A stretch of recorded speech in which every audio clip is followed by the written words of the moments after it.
Marga Sanz serà, amb tota probabilitat, la nova coordinadora general d'Esquerra Unida del País Valencià.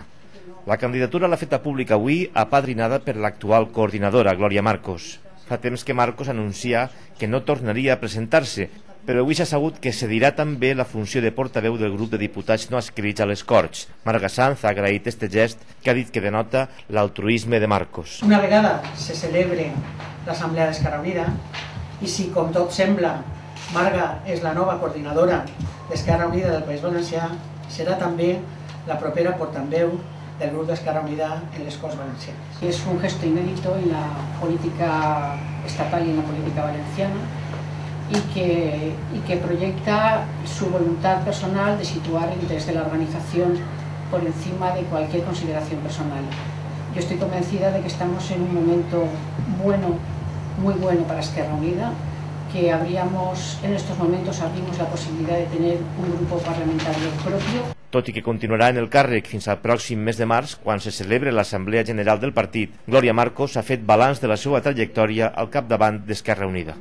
Pues la veritat és que ha sigut un balanç de treball, de complir els objectius que s'havien plantejat, que era comarcalitzar, rejovenir i feminitzar, i ahí està. Jo crec que aquesta foto ho fa palès, i sobretot un treball de continu inserció i de desplegar propostes dels moviments socials, de treballar en els moviments socials.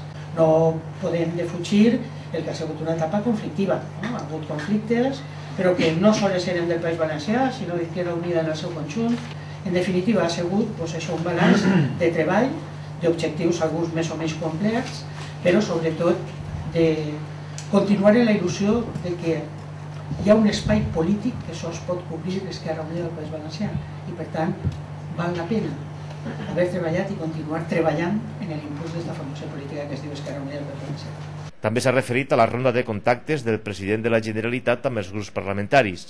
Per a l'encara coordinadora seria un acte poc democràtic que Camps no es reunirà amb la tercera força política del País Valencià. Em semblaria una pràctica poc democràtica que el president intentara fer exclusions. Nosaltres som la tercera força política del País Valencià i en aquest sentit esperem que se'ns cridi a les converses, però si no ho fa, sols farà palès que intenta excloure a la tercera força política del País Valencià, el qual, des del punt de vista democràtic, és reprochable.